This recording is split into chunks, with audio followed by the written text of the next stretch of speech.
My name is Eliza Carter, and for most of my life, I thought silence was a form of survival. I grew up in a house where men never apologized and women carried their bruises in private, where wealth hid sins beneath polished mahogany tables, and the world believed our family was flawless. But silence is heavy, like carrying stones in your chest. Stones grow heavier when the very people who should protect you become the architects of your pain. Before I dive into this story, drop a comment letting me know where you are watching from. Hit that like button and subscribe if you want more stories about finding strength when you need it most. When I finally broke that silence, I didn't just speak. I roared in a courtroom filled with the ghosts of our family shame. That case became the battleground where dignity replaced fear, and where I vowed that the Carter name, once a weapon, would no longer define me. This is not merely a story about courtrooms, attorneys, or evidence.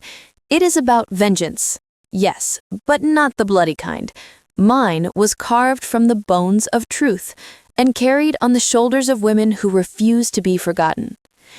I was born in a sprawling colonial mansion in Charleston, South Carolina, where magnolia trees grew heavy with blossoms every summer, and the air often smelled of salt drifting from the sea. To outsiders, the Carters were pillars of reputation. My grandfather, a respected judge, my father, Nathan Carter, a businessman whose deals stretched from oil to real estate. Inside those walls, however, the Carter family was an empire built on silencing the inconvenient. My mother, Evelyn, was a woman of grace, full of quiet strength, but her marriage had carved out the laughter from her voice. My father's rage was like a storm, loud, unpredictable, and always destructive to someone's peace. I was the middle child of 3 daughters. Catherine, the eldest, learned early to obey.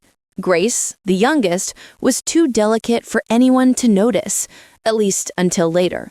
And me, I was the firebrand, the one who dared to argue, to ask questions, to stand in front of my mother when my father's voice rose like thunder. But no amount of bravery could stop the Carter legacy that treated women as furniture, polished, expected to stay in place, never permitted to protest when moved or struck. What broke me wasn't just my father's cruelty. It was the moment he arranged my marriage when I was only 20. He called it securing our legacy, but it was nothing more than a business transaction with a wealthy associate's son. I became a bride wrapped not in lace, but in shackles.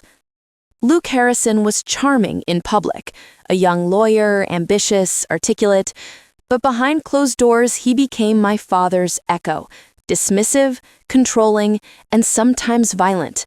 The walls of our penthouse apartment in New York muffled my sobs at night.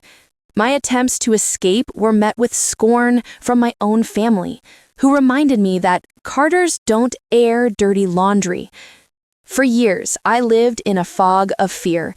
But then came the night when my husband raised his hand again, this time not just to me, but to our daughter, Anna, who was barely 8. That was the moment something inside me hardened into fire.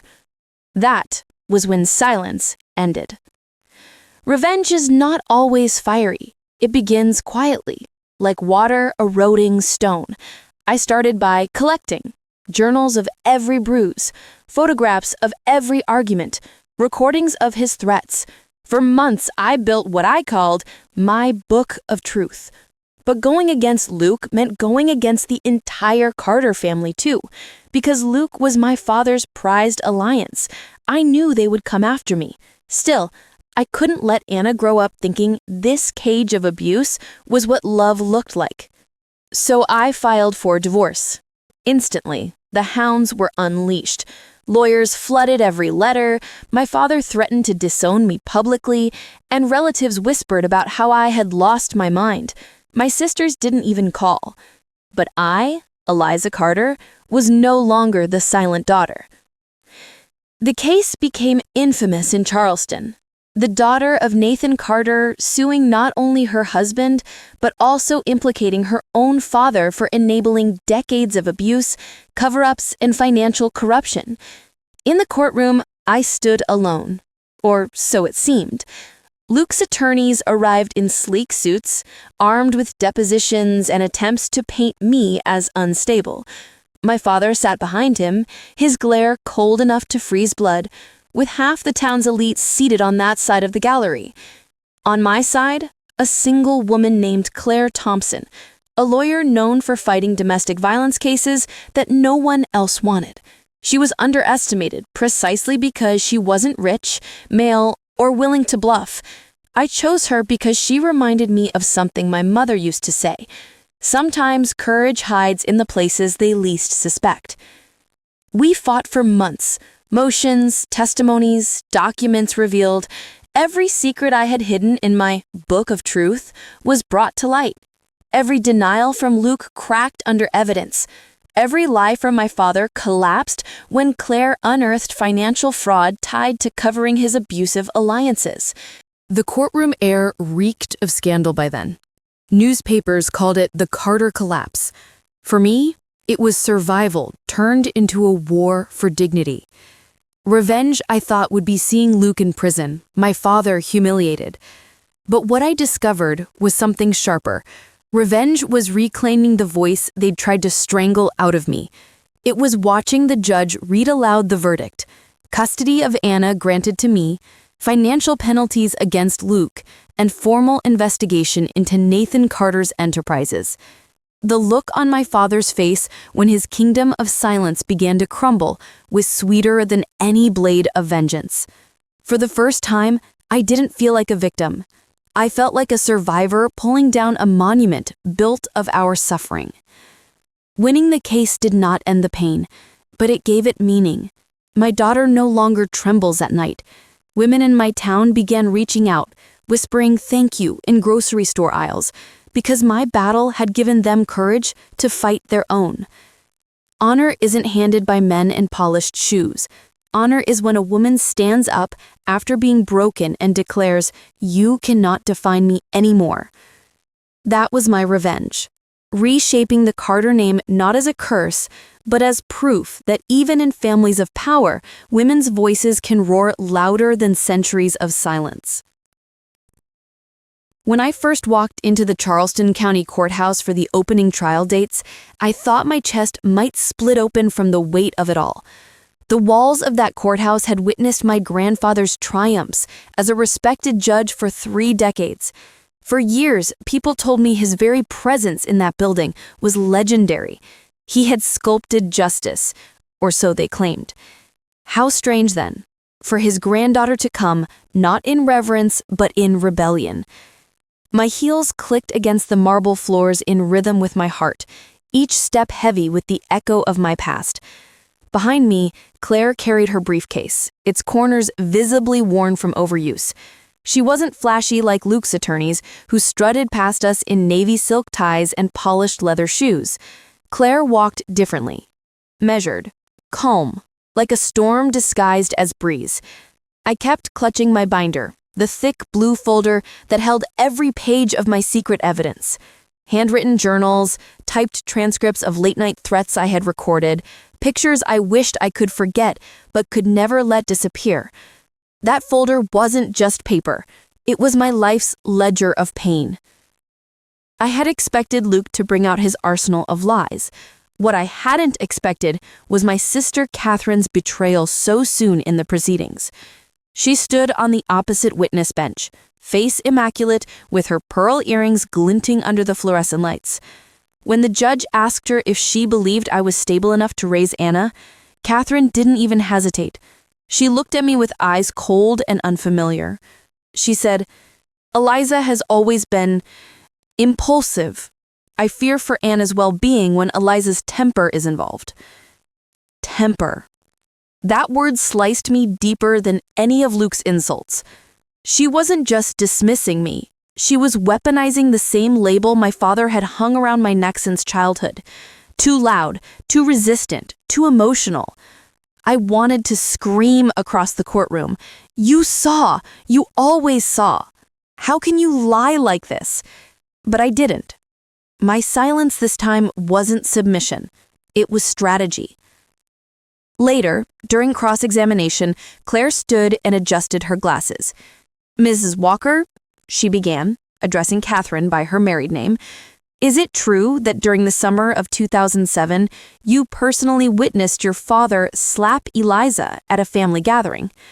Catherine's face struggled for composure. My breath caught in my throat. She looked down, fiddling with her pearl necklace, then answered softly, "Yes."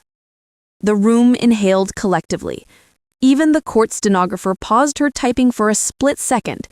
Claire didn't need more. The seed of truth had cracked through Catherine's betrayal, and the jury's eyes shifted in my favor. That was the first small victory of the trial, and in trials like mine, small victories were lifelines. Luke was a master of charm. On the stand, he painted our marriage as a tale of devotion ruined only by my so-called paranoia. He smiled gently when speaking of Anna, his voice smooth, sympathetic. To the untrained eye, he sounded like a model husband unfairly maligned. But I watched closely and caught the cracks. The slight twitch of his jaw every time Claire mentioned financial records, the way his voice strained when discussing nights he claimed he was working late, but our credit card records placed him at bars across town.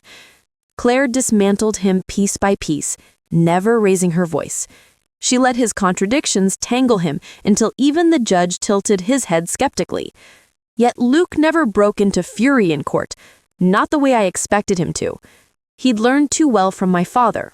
Violence behind walls, composure in public. That was their legacy. But I had my book of truth. When the photographs were submitted into evidence, the courtroom went silent. Bruises across my forearms, a split lip from 3 winters ago, blurred images of a shattered vase across our bedroom floor. Luke maintained his composure, but I saw his hand curl into a fist, knuckles whitening against the table. So did the jury. Every court session dragged me back into memories I had buried. Testifying meant reliving hell piece by piece under the cold gaze of strangers.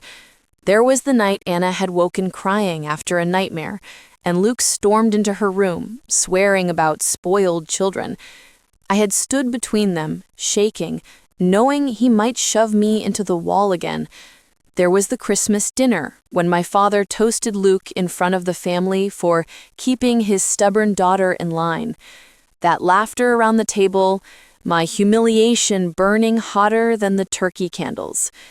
Each memory spoken aloud felt like ripping flesh open, but each admission also stripped my abusers of their veneer of respectability. And for every haunting memory, there was a moment of clarity. I had survived. I had lived through what they never thought I would have the strength to name. And now, naming it turned my wounds into their indictments. The trial dragged on for weeks.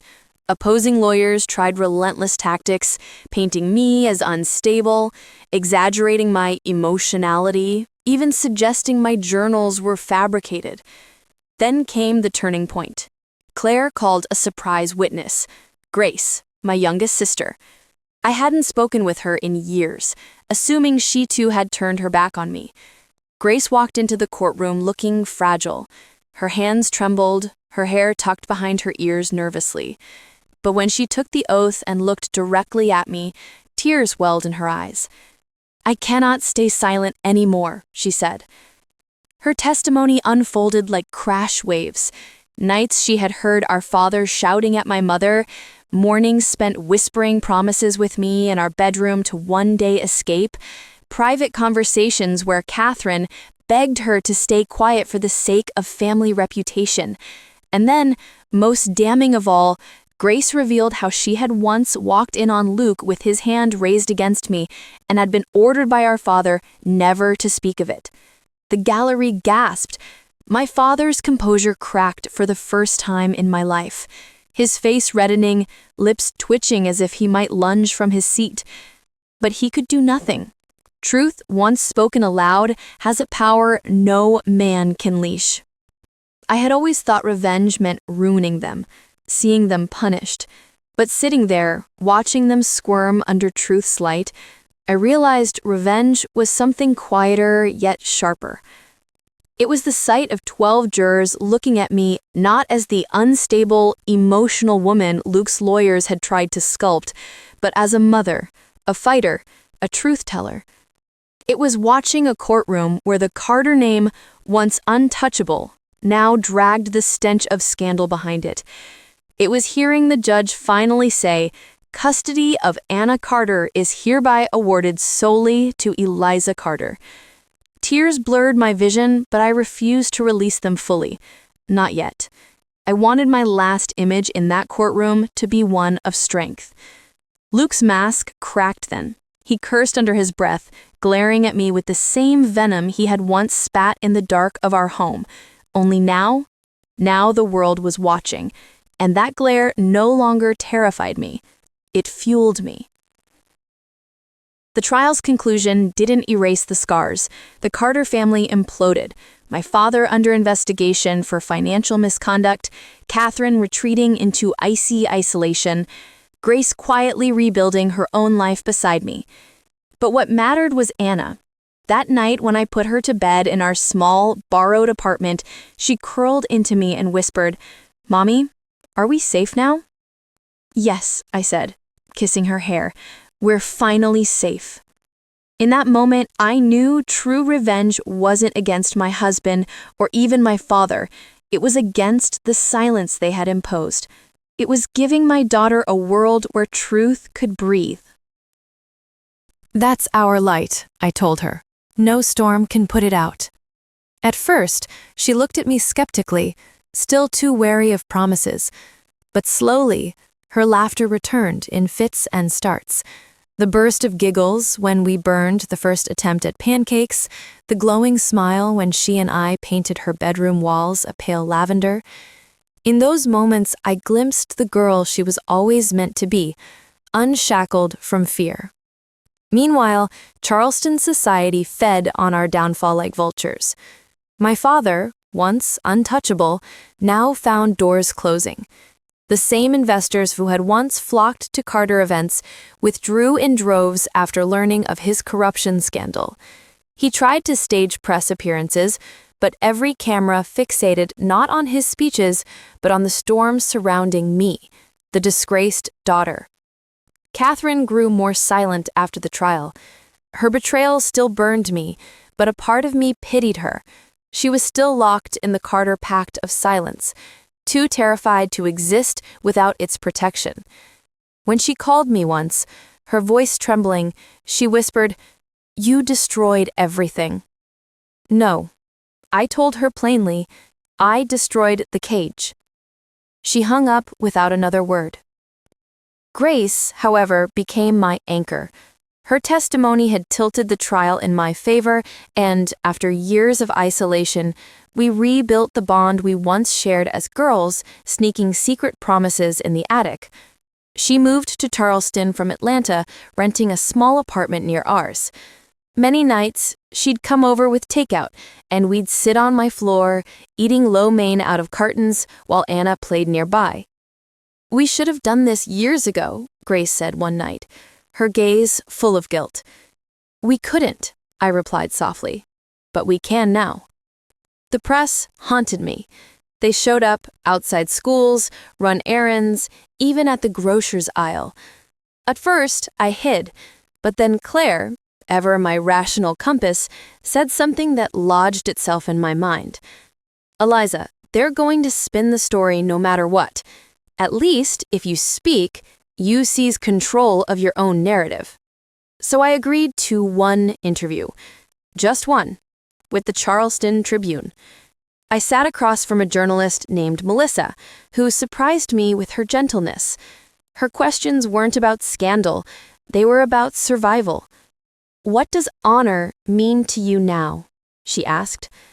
I paused, thinking of nights I once defined honor as obedience, silence, being the perfect daughter and wife. Finally, I answered, Honor means facing the mirror and knowing I never betrayed myself again. It means my daughter grows up unafraid of her own voice. It means the Carter name doesn't die with shame. It transforms into resilience. The next week, the headline read, "From Silence to Strength, Eliza Carter's Fight for Dignity." For the first time, the whispers around town softened. Women approached me in coffee shops, thanking me for giving them courage.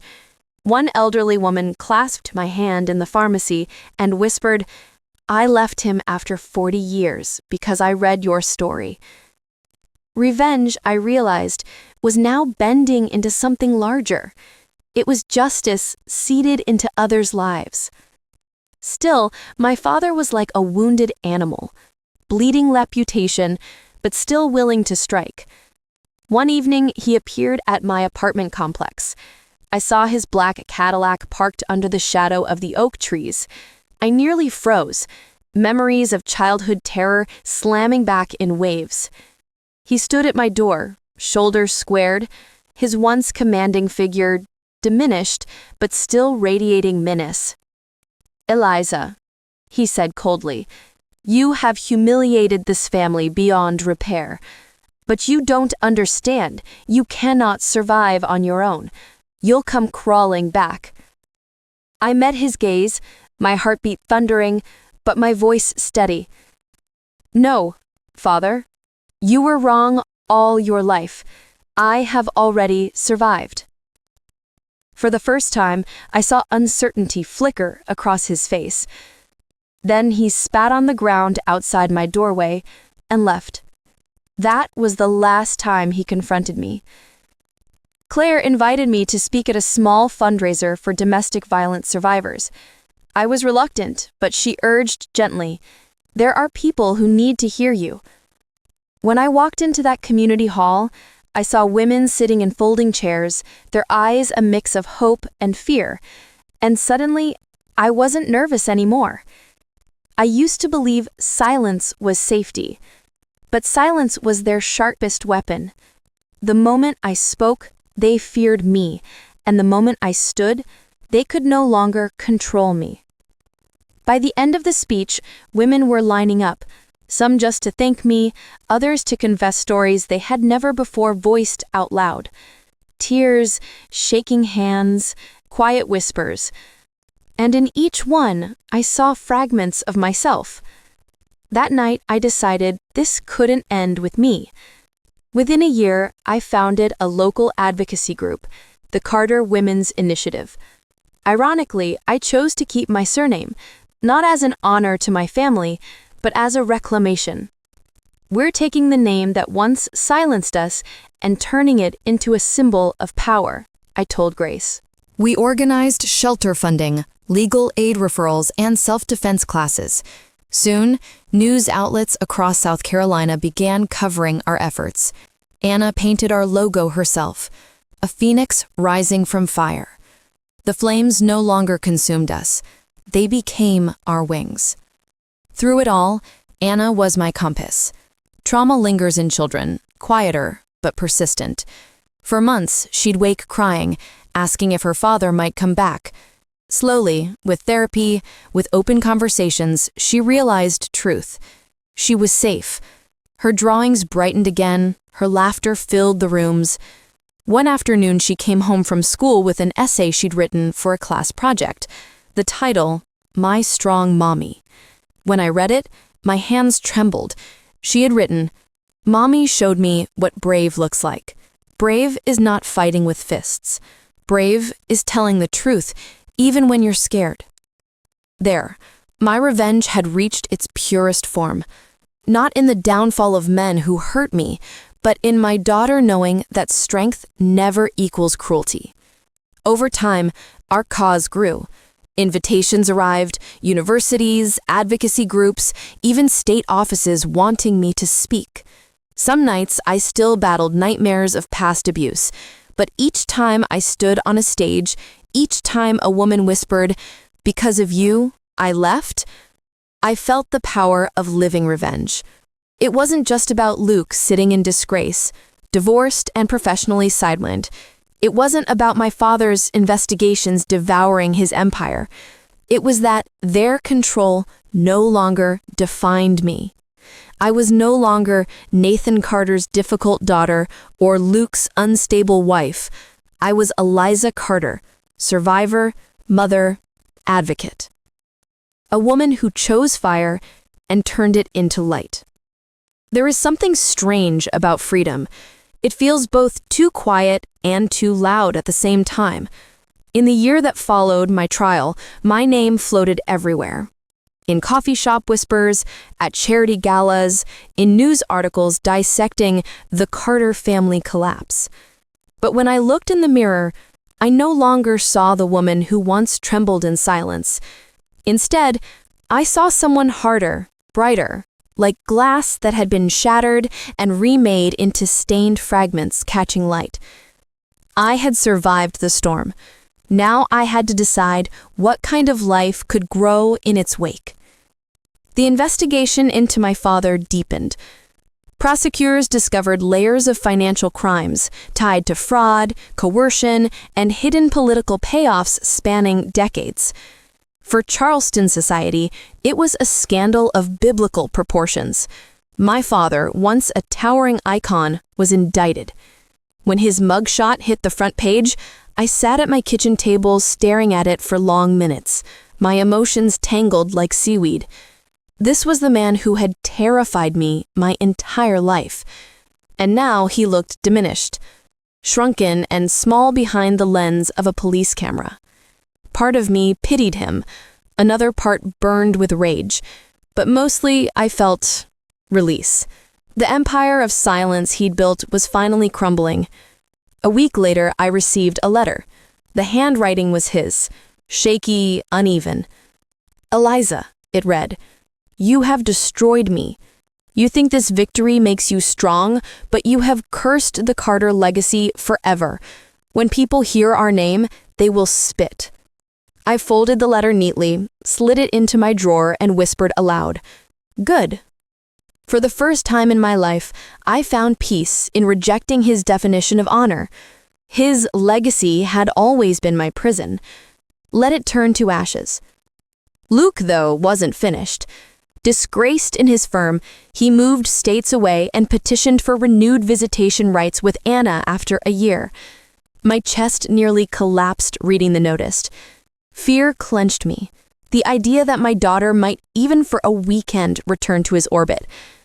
But I wasn't the woman I was before. Claire prepared me for the hearing. By this point, my advocacy work had become well documented. The media painted me as a mother who had transformed tragedy into strength. Luke underestimated the power of reputation when built on truth rather than lies. In the hearing, Luke tried to present himself as rehabilitated, wearing modest suits and speaking softly of second chances. But when questioned about anger management programs, he fumbled. And when Anna, now 10, bravely told the child specialist in Chambers that she never wanted to see him again, that she felt scared around him, the court's decision was final. Luke's request was denied. He stormed past me outside the courtroom that day, his eyes venomous. For a flicker of a second, I saw that look again, the one that once froze me into silence. But this time, I didn't look away. "You don't scare me anymore, and you never will again." He flinched, and that, more than any court ruling, was my revenge. With Anna safe, I poured myself into the Carter Women's Initiative. What began as a local support circle blossomed into a statewide movement. We organized workshops across South Carolina. Lawyers volunteered free consultations for survivors. Therapists offered discounted sessions.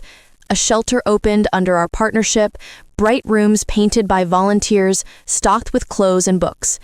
We called it the Phoenix House. At its opening ceremony, I stood at the podium, Anna by my side, Grace and Claire in the front row. Reporters lined the back, flashbulbs sparking. I spoke. For generations, our family name was used as a weapon.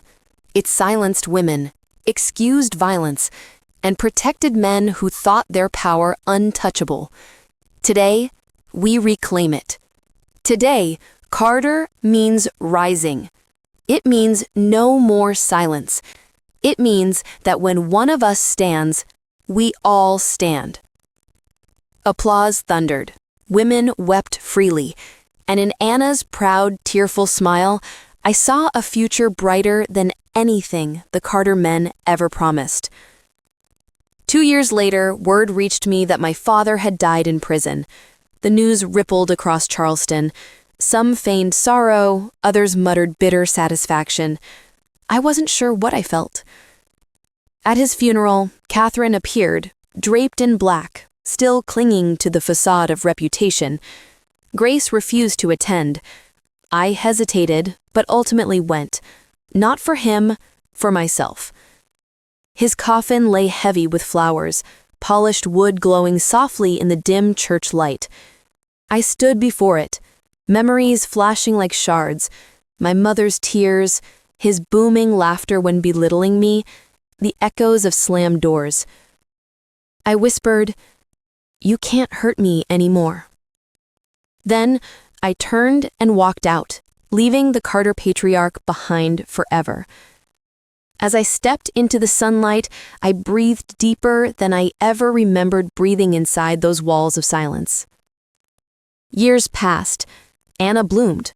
She grew confident, outspoken, with an artist's spirit. When she was 13, she told me she wanted to volunteer at Phoenix House. "Because it's ours," she said firmly. "Because I want to help girls like you helped me." Watching her hand-coloring posters for outreach events, I thought, this is the true revenge. This is the rebirth of my bloodline. The Carter men tried to make us broken. Instead, they made us fire. At a university lecture one evening, a student asked me, "Do you forgive them? Your father? Your husband?" The room held its breath. Forgiveness always garners curiosity, as though survival cannot be complete without it. I answered truthfully, "Forgiveness is not my burden to carry. Survival is. Justice is. Breaking the cycle is. I don't forgive them, but I don't let them own me either. My honor was never theirs to give. It was always mine to claim." Applause filled the auditorium. And in that moment, I realized I had finally stepped fully from their shadows. One night, years after the trial and its storms, Anna and I sat outside on our balcony overlooking the Ashley River. The water shimmered under moonlight, gulls calling faintly in the distance.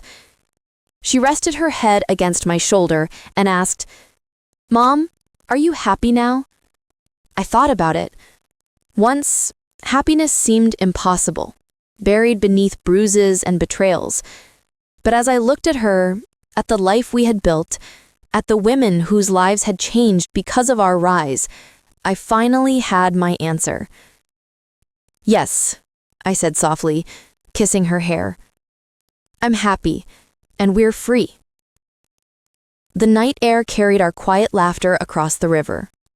And there it was, the revenge, the justice, the honor, not in destroying them, but in living fully, loudly, and without fear. She will tell them that their grandmother built a house called Phoenix, where broken women became whole again, and they will know that the Carter name no longer stands for fear.